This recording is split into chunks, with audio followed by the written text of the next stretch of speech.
ඉතින් අදත් ඔයාලා අයිබෝන් කියලා පිළිගන්නවා වෙජ් of guide Sri Lanka channel එකට. අදත් ඔයාලට අපි රජයේ රැකියා පැත්තක් ගෙනෙනවා. ශ්‍රී ලංකා දුර්මිල දෙපාර්තමේන්තුවේ දුර්මිල ස්ථානාධිපති තුනතරණ සඳහා තමයි අද අයදුම්පත් විස්තර ඔයාලට ගෙනෙන්නේ.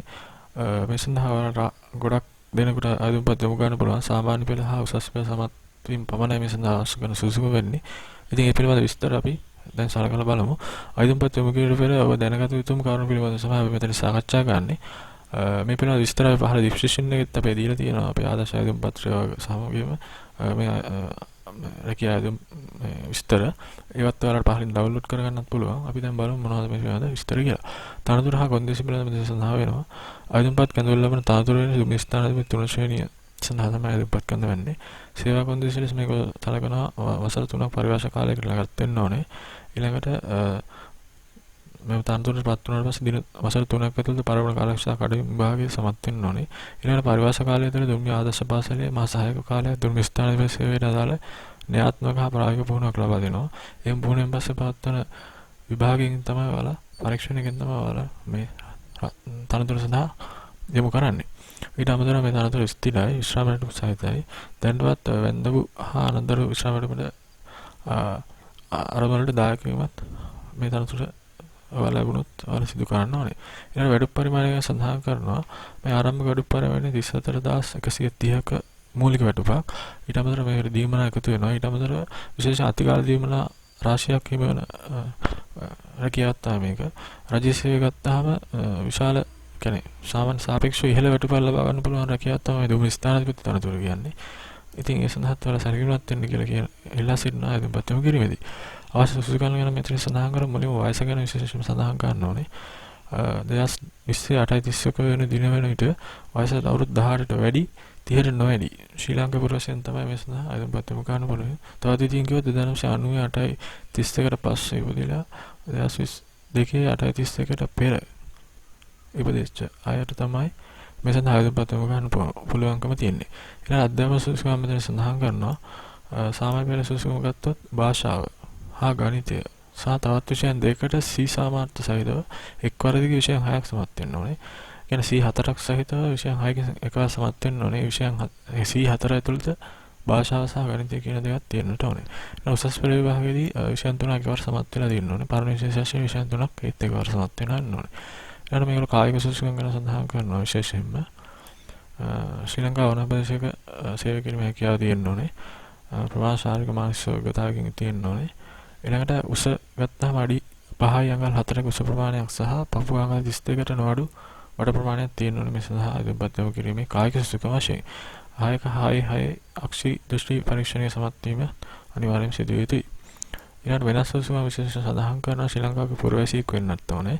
අයදුම්කර විශිෂ්ට චරිතයක් ඕනේ. විශේෂයෙන් පිරිමි අයදුම්කරුවන් සඳහා පමණයි මේ දුම්රිය ස්ථානාධිපති තනතුර සඳහා අයදුම්පත් යොමු කිරීමට හැකියාව තියෙන්නේ. මේ සියලුම සුසුකම් මෙම වෙසක් පත්‍ර ප්‍රසිද්ධ කරන ලබන දින වෙන විට ඔයාලා සපුරලා තියන්නත් ඕනේ කියලා මෙතනදී සඳහන් වෙනවා. අතර මෙම විභාගයේ විෂයන් දෙකෙන්ම වැඩි ලකුණු ලබා සමත් වන අපේක්ෂකයන් සම්මුඛ පරීක්ෂණයට කඳා සුසුකම් පරීක්ෂා කරනු ලබනවා. සම්මුඛ පරීක්ෂණයේදී ලකුණු දීමක් සිදු කරන්නේ නැහැ. අර විභාගයේදී ඔයාලා සමත් වෙලා තියෙනවා. ඔයාලගේ සහතික පත්‍රවල නිරවත්තාව පරීක්ෂා කරලා ඔයාලට රැකියාව ලබා දීම සිදු කරනවා. අයදුම්පත් කඳවුර ලබන අවස්ථාවේදී පුරපොළ සංඛ්‍යාව අනුව දුම්රිය ස්ථානාධිපති තුන ශ්‍රේණියට පත් කරනු ලැබේ. පත් වෙන සාවිමතව ගන්න ඉහත දක්වා ඇති කරුණට අරත් විභාගයේ ඉහළම ලකුණු ලබා ඇති කුසලතා අනුපිළිවෙලට අනුව. ඒ කියන්නේ අනිවාර්යයෙන්ම ඔයාලා විභාගයෙන් ලකුණු ලබාගත් ඉහළම ලකුණු ලබා ගත්තොත් අනිවාර්යයෙන්ම රැකියාව හිමි වෙන තියෙන ඉලක්කඩ කොහොම ඉහළයි. ඊළඟට බලමු විභාග පටිපාටිය පිළිබඳව. බඳවා ගැනීමේ පරීක්ෂණයේ විභාග පටිපාටිය මේ සඳහන් වෙනවා. මේ විභාගයේ විභාග කොමසාරිස් ජෙනරාල් විසින් පවත්වනු ලැබේ. විභාග ක්‍රමය ලෙස මෙතන සඳහන් වෙනවා විභාගයේ සිංහල හා දෙමළ මාධ්‍ය දෙකම පැවැත්වෙනවා. සියලුම ප්‍රශ්න වල පෙනී සිටිය යුත්තේ පහයට සුසුකම් ලබා ඇති මාධ්‍යයෙන් සුසුකම් ලබන මාධ්‍ය පසු වෙනස් කිරීම ඉඩ දෙන්නේ නැහැ. කියන ඔයාලා සිංහල හෝ දෙමළ හෝ මාධ්‍ය ඔයාලා කලින් සඳහන් කරන ආදිම පත්‍රයේ ඊළඟ විභාග සඳහා විෂයන් දෙකක් තියෙනවා. භාෂා හැකියාව සහ අභියෝගතා පරීක්ෂණය. ඒවායි නිර්දේශය මෙතන වෙන වශයෙන් සඳහන් කරලා තියෙනවා. මුලින්ම ගත්තොත් භාෂා හැකියාව කියන ප්‍රශ්න පත්‍රය ගැන සඳහන් කරොත් කාලය පැය එකමාරක් ලැබෙනවා. ලකුණු 100ක් සඳහන් ලැබෙනවා. මේ කොටස් දෙකකින් සමන්විත වෙනවා. සමාන ලකුණු එක කොටසකට බැගින් සමාන ලකුණු බැගින් 50 ලැබි 100 ලැබෙන්නේ. ඊළඟ පළවෙනි කොටස ගැන සඳහන් කරොත් මේ පළවෙනි කොටසට මේ අහන්නේ මේ ප්‍රශ්න පත්‍රයේ රචනයක් සහ සාරාංශයක් ලියීම. ඊළඟට දෙවෙනි කොටසට මේගොල්ලෝ අහනවා භාෂා පිළිබඳ අපේක්ෂාවෙන් වැටහීම් පරීක්ෂා කිරීම පිණිස සැකසුණු පාඨයන් කිහිපයකින් දෙවෙනි කොටස සමන්විත වේ. මෙම පාඨයන් ආශ්‍රයෙන් යටින් ඉදිරි පදවල අර්ථය තනි වාක්‍යයෙන් ප්‍රකාශ කරන ලෙස හෝ ඒ පිළිබඳව ආචාරාත්මක සටහන් ලියා දක්වන ලෙස හෝ විකල්පයක් යන් කාණ්ඩයකින් ඉතාමත් උචිත ප්‍රකාශය තෝරා දක්වන ලෙස හෝ දී ඇති ප්‍රශ්නය සඳහා පිළිතුරු කිහිපයක් අතරින් නිවැරදි පිළිතුර තෝරා දක්වන ලෙස හෝ අපේක්ෂකයන් නියෝග කරනු ලබනවා. අන්න ඒ ආකාරයේ ප්‍රශ්න තමයි මේ දෙවෙනි කොටසට අයිති වෙන්නේ. ඊළඟට ප්‍රශ්න පත්‍රය තමයි අභියෝගතා පරීක්ෂණය. මේකට කාලය පැයක් ලබා දෙනවා. ලකුණු 100ක් ලබා දෙනවා. එතෙන්දී බුද්ධි පරීක්ෂණ ප්‍රශ්න පත්‍රයක් තමයි ඔයාලට යොමු වෙන්නේ. අපේක්ෂකගේ තර්කානුකූල විවරණ හා විග්‍රහ ශක්තිය පිළිබඳ නිවැරදිව සිද්ධ අනුමානයට එළඹිය හැකියාව බුද්ධිය පිළිබඳව මැනීමක් සිද්ධ වෙන බහුවර්ණ ප්‍රශ්න 50කින් පමණ යුක්ත වෙනවා මේ ප්‍රශ්න පත්‍රය. ඊළඟට අපි බලමු විභාග වස්තු ගෙවීම පිළිබඳ. අදාළ විභාග සඳහා විභාග වස්තු රුපියල් 600ක් වෙනවා. ඒ විභාග කොමසාරිස්වරයාගේ ආදායම් ශීර්ෂ 20යි ඉරක් 0.3 ඉරක් 0.2 ඉරක් 13ට බැරෙන ලෙස ඕනෑම තැපැල් උපතැපැල්කාරයෙකුගෙන් වර ගෙවන්න පුළුවන්. එහෙම නැත්නම් දිස්ත්‍රික් පාර්ශවීය කාර්යාලයකින් උනත් ගෙවන්න පුළුවන්. ඒ ලබා ගන්නා වූ ලදුපත ඒ ධාරයකින් ඔයාලා අමුණන්න තියෙන ඉල්ලුම් පත්‍රයේ අනිවාර්යෙන් අලවන්න ඕනේ නියමිත ස්ථානයේ. අපි ඉල්ලුම් පත්‍රය පිළිබඳව සඳහන් කරන ඉදිරියේදී ඒ ඉල්ලුම් පත්‍රයේ අදාළ ස්ථානයේ මේ අනුමනන්න ඕනේ. ඊට අමතරව ඔයාලා ඡායාපිටපත් පාවිච්චිගෙන ඡායාපිටපත් තියාගන්න ඕනේ ඔයාලා ඉස්සරහා ප්‍රයෝජන සඳහා. ඊළඟට ආයතන කර්මගේ අස්සන සාධිකරණ අනන්ත සාධිකරණ පිළිබඳව සඳහන් වෙනවා. ඒ ආයතන පත්‍රය සකස් කිරීමේදී බාහිර අධිකාරියන්ගේ ආයතන පත්‍ර සාධික කිරීම සඳහා රාජ්‍ය විද්‍යාලයේ විදුහල්පතිවරයෙක් සමාජාන විශ්වකාරයෙක් දුරකෝසාරිස්වරයෙක් ප්‍රසිද්ධ නෝතාරිස්වරයෙකු ත්‍රිවිධ හමුදා අධිකාරියලත් නිලධාරියෙකු පොලිසියේ ගැසට් කළ තනතුරත් නිලධාරියෙකු රාජ්‍ය මාර්ගශීල නිලධාරියෙකු විසින් යන කෙනෙක්ගෙන් තමයි මේ අස්තන සාතික කිරීම බාහිර අධිකාරිය විසින් සිදු කළ යුත්තේ. දැනටම රාජ්‍ය සේවය වල නිරත වෙලා ඉන්නවා නම් ඔයාලා අනිවාර්යයෙන්ම තම ආසන්නතම සේවා ප්‍රදානය විසින් සහතික කර ආයතන ප්‍රදානිය මාර්ගයෙන් ඔයාලගේ ආයතනපත් යොමු කරන්නත් වග බලා ගන්නට ඕනේ. ඊළඟ විභාග අපේක්ෂකයන් විභාගයට පෙර වාට ආයතනපත් ප්‍රවේශ පත්‍රය ලැබුණාන් පස්සේ සමාජ පත්‍ර වල ගෙදරට ලැබුණාම එහිදීත් අස්තන වල සහතික කරගෙන තමයි ඔයාලා විභාග ශාලාවට එන්න ඕනේ. විභාග ශාලාවට අස්තන සහතික කරගෙන මේ ප්‍රවේශ පත්‍රය පෙන්නුවාම තමයි ඔයාලට ආසන ලැබෙන්නේ විභාග සඳහා වෙන්නේ සිටීමට. විශේෂයෙන් මේක සඳහන් කරන විභාග දෙපාර්තමේන්තුවෙන් පවත්වන විභාගවල අනන්ත සහතික කිරීම සහ ජාතික හඳුන්වපත් හෝ වළංගු විදේශ ගමන්පත්‍ර හෝ වළංගු රියදුරු බලපත්‍රය පමණයි ඔයාලට ඉදිරිපත් කරන්න කියලා තියෙන්නේ. ඔයාලට විශේෂයෙන්ම සඳහන් කරන ප්‍රවේශ පත්‍රයක් විභාගයට නිකුත් කර පමණින් ඔයාලට රැකියාව ලැබෙනවා කියලා සහතික කරන්න බෑ. ඔයාලා රැකියාව ප්‍රවේශ පත්‍රය ලබාගෙන විභාගෙ ලියලා ඒ ඉහළ ලකුණු ලබාගත්තොත් තමයි ඔයාලට නැවත සම්මුඛ පරීක්ෂණ සඳහා ගැනීම කරන්න කියලා මෙතනදී සඳහන් කරනවා. ඊළඟට ආයතනපත් සකස් කිරීම පිළිබඳ විස්තර මෙතන වෙනම සඳහන් කරනවා. ආයතනපත් සකස් කිරීමේදී උපදෙස් ලබා දීලා තියෙනවා. A4 ප්‍රමාණයේ කඩදාසියක දෙපැත්තම ප්‍රයෝජන ගනිමින් තමයි සකස් කරන්න ඕනේ. තමන්ගේ අත්අඩංගුවෙන් සම ආයතනපත් පුරවන්න ඕනේ අනිවාර්යයෙන්ම. ආයතනපත් සකස් කිරීමේදී පළවෙනි පිටුව A4 කඩදාසියේ පළවෙනි පිටුවේ අංක 1 ඉඳන් 5 දක්වාත්, දෙවෙනි පිටුවේ කියන්නේ ඒක අනිත් පැත්තේ 6 ඉඳන් 9 දක්වාත්, තුන්වෙනි පිටුවේ 10 ඉඳන් 11 කියන කරුණු දෙකත්, හතරවෙනි පිටුවේ 12 සහ 13 යන කරුණු දෙකත් එන පරිස්සම ආයතනපත්යේ මේ පිළිවෙල තමයි සකස් කර ගන්න ඕනේ. විශේෂයෙන් සඳහන් කරන්න අපි ඔයාලට ආදර්ශ ආයතනපතක් අපේ පහළ ඩිස්ක්‍රිප්ෂන් එකේ දීලා තියෙනවා. ඒකෙන් ඔයාලට ඒක ඩවුන්ලෝඩ් කරගෙන ඔයාලට පුළුවන් ඒ ආයතනපත්‍රයේ ආකාරයෙන්ම පිළියෙල කරගන්න පහසුවෙන්ම. ඉතින් අපි ඊට අමතරව ආදර්ශ ආයතනපතක් පිළිබඳව සාකච්ඡා කරන කොහොමද පුරවන්නේ එහෙම කියලා ඒකත් ඔයාලට මෙතනින් දැනගන්න පුළුවන්.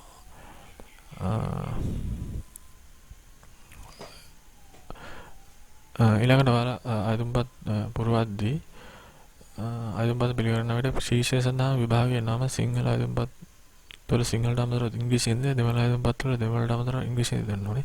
කියන්නේ ආයතනපත් පිළියෙල කිරීමේදී ඔයාලගේ විභාගය සහ මේ තනතුරේ නම සිංහලෙන් සහ ඉංග්‍රීසියෙන් දෙකෙන්ම ඉදිරිපත් කරන්න ඕනේ. ඒක අපි ආදර්ශ ආයතනපත් ඒ ආකාරයෙන් ඉදිරිපත් කරලා දෙනවා. ඔයාලට පුළුවන් ඒක ඩවුන්ලෝඩ් කරගෙන බලන්න. ඊළඟට මේක විශේෂ සඳහන් වෙනවා. මේ විභාගයේ පැවැත්වීම සඳහා විභාග මධ්‍යස්ථාන පිළිවෙලට අපේක්ෂිත නගර හා නගරාංක එකවන උපලේඛනයේ දක්වා ඇත. ඉල්ලුම් පත්‍රයේ ඉහළ ශීර්ෂයේ මෙම නගරාංක ලේඛනයට අනුව සම්පූර්ණ කළ යුතුයි. ඉල්ලුම් කරන නගරයට පසුව වෙනස් කිරීම නිරන්තර නොලැබේ. එහෙත් විභාග මධ්‍යස්ථානයේ පිළිවෙල ප්‍රමාණවත් අයදුම් කරන්නේ නැත්නම් එයාලා ආසන්න වෙනත් නගරයක සඳහා ඔයාලා යොමු කරනවා. එහෙම යෝජිත නගර සියල්ල එහෙම පිළිවෙල සඳහා ප්‍රදාන අයදුම් කරන නොමැතිනම් ඔයාලා කොළඹ දී පමණක් විභාග මධ්‍යස්ථාන පිළිවෙලවන්න මේවල තීරණය කරලා කියලා සඳහන් කරනවා.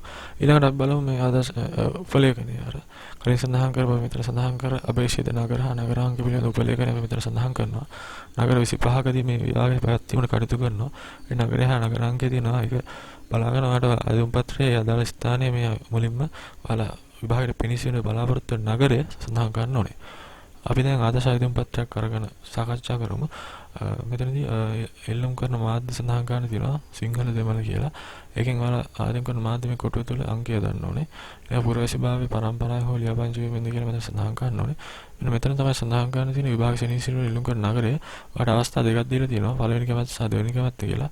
එතනදී ඔයාලා ඔයාලට ළඟම නගරයයි ඒ නගර අංකය සඳහන් කරන්න ඕනේ. අපි කලින් සඳහන් කළ මෙන්න මේ උපලේඛනයෙන් අදාළ ඔයාලට ළඟම නගරය සහ නගර අංකය බලලා මෙතන පළවෙනි කැමැත්ත යටතේ එක නගරයකට තවත් කැමැත්ත දෙවෙනි කැමැත්ත යටතේ තවත් නගරයකට ඔයාලට සඳහන් කරන්න පුළුවන්. ඊළඟ මේ ආකාරයේ ශ්‍රී ලංකා දුම්රිය දෙපාර්තමේන්තුවේ දුම්රිය ස්ථාපිතතාවයේ තුන ශ්‍රේණි සඳහා බඳවාගෙන විවෘත තරග විභාගය කියලා සිංහල ඉංග්‍රීසි භාෂා දෙකම මේ ආකාරයෙන් අපි කලින් සඳහන් කළා වගේ සඳහන් කරලා තියෙනවා. ඒක සම්පූර්ණම ඔයාලා සිංහලෙන් කතා කරන්න ඕනේ. එහෙමත් නැත්නම් ඉංග්‍රීසි කැපිටල් එකෙන් ඊළඟට ඔයාලා නම සම්පූර්ණම සඳහන් කරන්න ඕනේ. ස්ත්‍රී ලිපිය සිංහලෙන් සඳහන් කරන්න ඕනේ. ඉංග්‍රීසියෙන් සඳහන් කරන්න ඕනේ. ස්ත්‍රී පුරුෂ භාවය මෙතන පුරුෂ බිඳුව ශ්‍රී එක වශයෙන් යදාළ කොටුවද යදාළ අංක ලියන්න ඕනේ. ජාතික හඳුන්වපත් අංකය මෙතන මේ කොටුව තුල ලියන්න ඕනේ. ජංගම අංකය මෙතන ලියන්න ඕනේ. පළවෙනි පිටුව මේ ආකාරයෙන් තමයි සකස් වෙන්නේ. ඊළඟට ආයතන පත්‍රයේ දෙවෙනි පිටුවට ගියොත් ජනවර්ගය සඳහන් කරන්න ඕනේ. මේ අදාළ ජනවර්ගයේ මේ අංකය මේ කොටුව තුල ලියන්න ඕනේ. ඊළඟ ඔයාලා පදිංචි විස්තර පිළිබඳ ග්‍රාම නිලධාරි කොට්ටාසය සහ ඒ අංකය මේ කොටුව තුල ලියන්න ඕනේ. පාසල් අංක කොට්ටාසය දිස්ත්‍රික්කය ලියන්න ඕනේ. උපන්දිනය වර්ෂය මාසය දින වශයෙන් ලියන්න ඕනේ. ඊට අමතරව ඔයාලා 2028-31 වෙන විට ඔයාගේ වයස අවුරුදු වලින් මාස සහ දින වලින් ගණනය කරලා ඔයාලා මේ කොටුව මත සඳහන් කරන්න ඕනේ. ඊළඟ අධ්‍යාපන සුසුකම් ගත්තාම සාමාන්‍ය පෙළ සුසුකම ඔයාලා විභාග අංකය සහ වර්ෂය සහ ඒ විෂයන් වලට අදාළ ශ්‍රේණිය මෙතන සඳහන් කරන්න ඕනේ. අර කලින් සඳහන් කරපු අධ්‍යාපන සුසුකම් අනිවාර්යයෙන් මේ සඳහා ඔයාලට තියෙන්නට ඕනේ.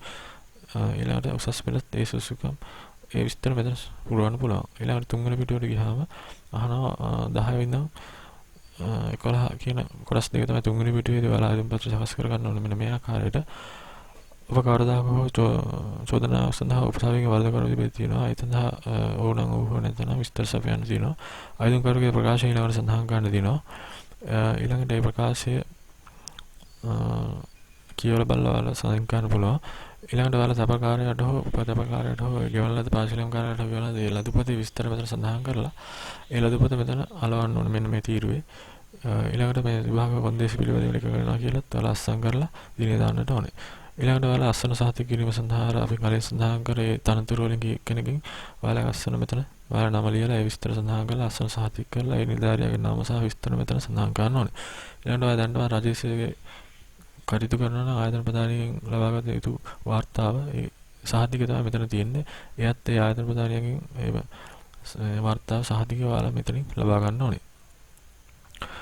ඉතින් ඊළඟට ඔයාලා සකස් කරගත්ත මේ ආකාරයෙන් ආයතනපත බාර ගන්න අවසන් දින වෙන්නේ 2020 8 වෙනි මාසයේ 31 වෙනිදා. ඊළඟට 2020 නොවැම්බර් මාස විභාගය පැවැත්වෙනවා කියලාත් මෙතන සඳහන් වෙනවා. ඔයාලා මේ 8 වෙනි මාසයේ 31 පෙර මේ ආයතන පත්‍රය අනිවාර්යයෙන්ම ඔයාලා යොමු කරන්න ඕනේ ලියාපදිංචි තැපෑලෙන්. මෙන්න මේ ලිපිනයට විභාග කොමසාරිස් ජෙනරාල් ශ්‍රී ලංකා විභාග දෙපාර්තමේන්තුවේ සංවිධාන ආයතනික හා විදේශ විභාග ශාඛාව තැපපෙත්තේ 1503 කොළඹ කියන මේ ලිපිනයට ලියාපදිංචි තැපෑලෙන් තමයි අනිවාර්යයෙන් එකතු කරන්න ඔයාලා ඉදිරිපත් කරන්න ඕනේ. ඊළඟ විශේෂ සැලකිලිමත් වෙන්න ඕන ආයතන පත්‍රය එවන කවරේ වමත් පාස්ස ඉහළ කෙළවරේ. අනිවාර්යයෙන් මේ තනතුර සඳහන් කරන්න ඕනේ. ශ්‍රී ලංකා දුම්රිය දෙපාර්තමේන්තුවේ දුම්රිය ස්ථාන පද්ධතිය තුන ශ්‍රේණියට බඳවා ගැනීම යුක්ත තරග විභාගයේ 2019 කියලා සඳහන් කළා. ඔයාලා කලින් ආයතන පත්‍රයට යොමු කරපු ඔයාලා නගරය සහ නගරාංකයත් අපේක්ෂිත නගරය සහ නගරාංකයත් එතනම ඉස්සරහින් සඳහන් කරන්නත් ඕනේ මේ ලියුම් කාර්යය. ඉතින් ඒක ආකාරයෙන් තමයි ඔයාලට මේ සඳහා ආයතන පත්‍රය යොමු කරන්න වෙන්නේ. ඉතින් අද අපි ඔයාලට ඉදිරිපත් කරා ඒ ආයතන පත්‍ර මේ සඳහා යොමු කරන විස්තර. ඊළඟට ඔයාලට පහලින් අපි ඩිස්ක්‍රිප්ෂන් එකේ දීලා තියෙනවා ආදර්ශ ආයතන පත්‍රය. ඊළඟට මේ රැකියාවේ සම්පූර්ණ රැකියාව විස්තරය ඒ දෙකම ඔයාලා ඩවුන්ලෝඩ් කරගෙන වැඩි විස්තර බලලා ඔයාලට පුළුවන් මේ ආයතන පත්‍රය පහසුවෙන් මේ සඳහා යොමු කරන්න. 2028 වෙනි මාසේ 31 වෙනිදාට පතම ඔයාලා මේ ආයතන පත්‍රය අනිවාර්යයෙන් යොමු කරන්න ඕනේ. ඉතින් අපිත් එක්ක එකතු වීම පිළිබඳව ඔයාලට ස්තුතිවන්ත වෙනවා. තවදුරටත් ඉදිරියේදී තවත් රැකියා රාශියක් ඔයාලට ගෙනෙන්න බලාපොරොත්තු වෙනවා. දිගටම අපිත් එක්ක නැඳලා ඉන්න කියලාත් ආරාධනා කරනවා.